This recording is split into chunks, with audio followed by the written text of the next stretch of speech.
let's look at the tools and hints and tips I can give you to make that process more efficient. So just to recap, when you're reading for an assessment, you ask yourself, well, what is in an assessment? And I think it's useful to know it's these things I've discussed. It's books, it's journals, it's reports, statistics, etc. And you bring that, you've got basically by the end of it, you can look at the big pile of books and journal articles that's made it into your 2,000 word essay or your 3,000 word report. And it can be quite impressive to see 20, 25 different journals and books piled up. I mean, there's literally thousands of words in all of those. And you've used all of them to construct your answer or response. And it is mainly those books that build up everything that you're writing about, okay? But you can have a contribution to make. You can put in your opinion, because it's not just taking books and putting them in. But the important thing is when you make a contribution, when you add your voice, it has to be 100% based on what you've written. So you're commenting on all these sources and how they've come together, and you make comment on them. And say, having a look at the thing you've constructed, that you might support one thing rather than another and give reasons for it. So when it comes to tourism policy, at various points in your essay, you can say, having a look at the evidence that's been written about here, it could be said that this is a good thing and this is a positive thing, this is a negative thing, that this particular approach is for companies to make money, and this particular approach is to be sustainable and save the planet. You can make those kind of comments, but it has to be because of what you've written to allow you to do that. So the next thing I should say is that you have to be efficient when you read. So you're not going to read everything. Again, when you look back to the pile of 15 references, 20 references, and you see that pile, hopefully you're going to say to me, well, no, I didn't read them all. I didn't read them all cover to cover, but I got the gist of it. Because building an understanding doesn't necessarily mean that you read absolutely everything. It means you read enough till you get that understanding. And then once you've got it and you can paraphrase it and lay it into your essay, then that's fair enough. The complexity or detail you go into is kind of down to how much you want to read, but you'll know when you've got enough. So quickly scanning, as I've shown you before, is really useful to get you to the point that you know you should read. And then at that point, you will read more thoroughly, and you will stop and you will slow down, and you'll really engage with it in ways which I'm about to show you.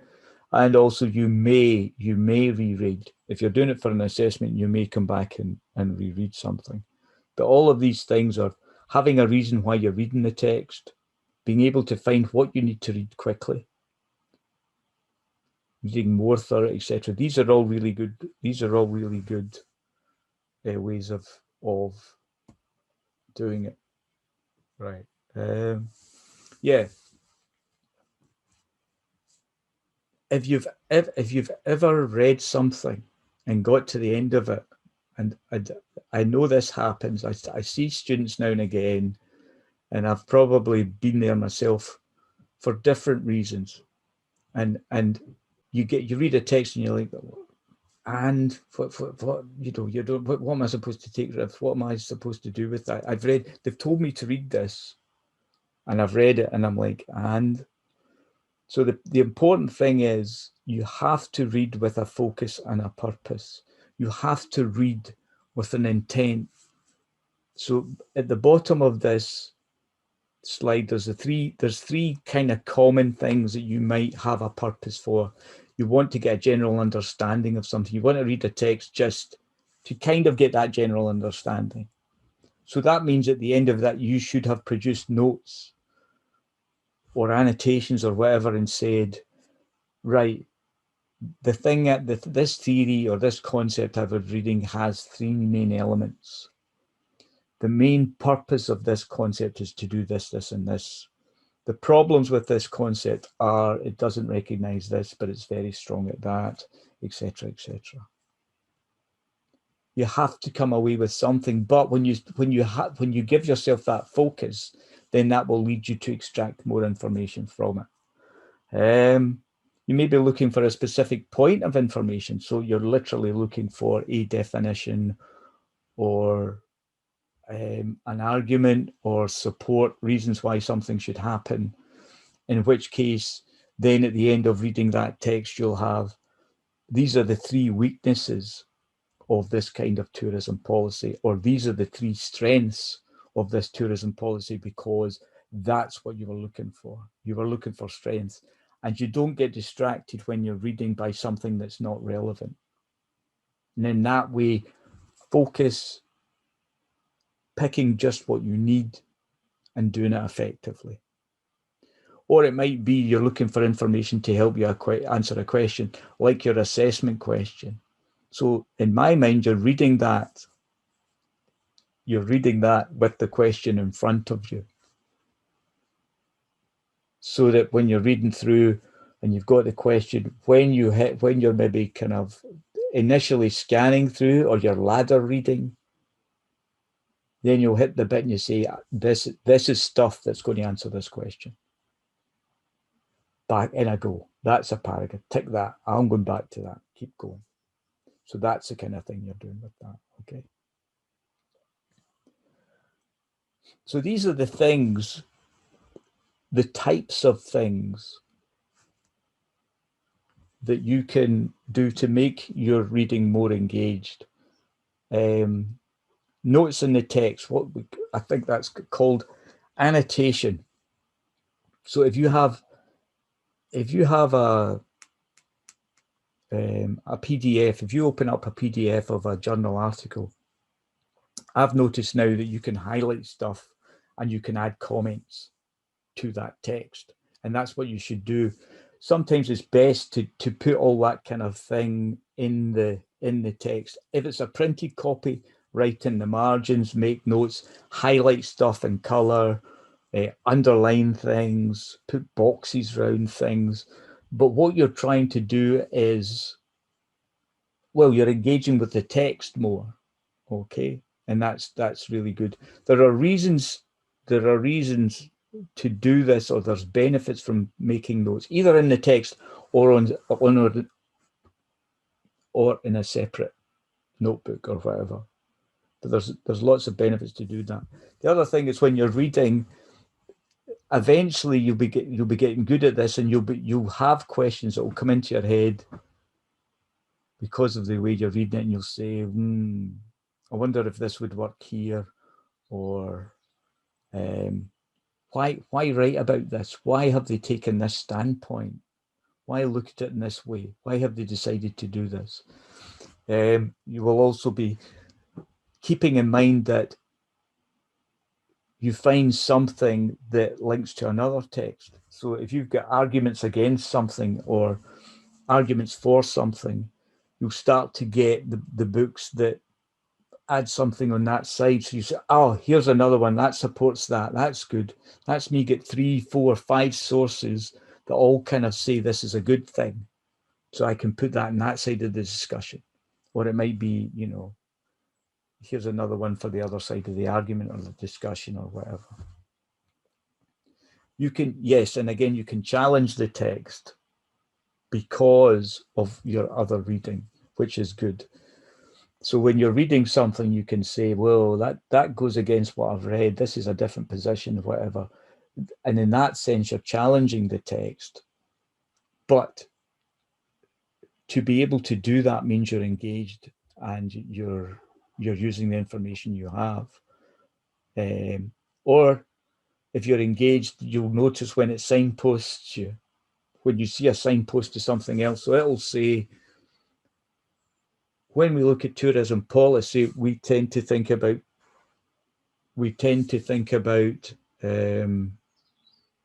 this concept. but we're saying there's a new kid in town, there's a new thing that you could try. And you might say, well, they're telling us about the new thing. What is the traditional thing? And you go away and look at the traditional thing. So occasionally in text, you will see something you say, I should go away and read that. I should go and look for that. So look out for those things. And again, when you spot them, when questions come into your head, when you make connections, these are the things that make your reading more engaged, not passive, but active. And your understanding will grow for that reason. So these are the kinds of things you could be doing when these are the elements in critical reading. You're either, this is not an exhaustive list, but you may be constructing meaning. So as you read through different things, you start to understand fully what it means to create a tourist policy. Because you understand that tourism policy is, and you understand it's got a definition, but eventually you'll construct more and more meaning, and you'll look at a text and you'll be saying, what else does this bring to me understanding tourism policy? Then, as I said, then you'll reflect, and you'll be reflecting. You go, how does this connect with? How does that connect with what's before? How does that work? Then you'll be evaluating, and remember, evaluating is just being critical. Evaluation, assessment, critique, they're all just, is this any good? What's the strengths of this? What's the weaknesses of this? So hopefully when you've built up a body of literature and you're starting to read through, you can start saying, well, that doesn't sound very good for this reason or that reason. I'm surprised they do that. There's a lot of evidence says that kind of thing doesn't work, but they think it does. And for the same reason, you then start to question, and you're asking things like, would this work elsewhere? Is this the most popular thing? Why? What do they base this on to say this? So yeah, so say you're contextualizing means, for example, is ethics. Ethics is a big general concept of doing things that you don't harm anybody. If you do something in an ethical way, you're not harming anyone. That's it in a nutshell. So when you try to say, let's look at an ethical tourism policy, you're taking the parts of an ethical theory and placing them within the context of tourism, and you're using one to evaluate the other. So you're saying, if tourism is ethical, it's not hurting anyone, it's doing this, it's doing that, it's doing this. And then you can, because you've brought in and contextualized ethics, you can evaluate a tourist policy in terms of whether or not it's ethical. And you could bring in economic theory to a tourist policy and say, is this going to be a profitable policy? And you can bring in something and do lots of various things and do that. Okay. Right, just briefly, these are the reasons. You'll get notes with this, so I'm not going to go through these, but there are 4 reasons that taking notes is productive. It's more than just taking the notes. There are 4 things that it's good for. There's a little bit more in the notes. I'm going to stop there.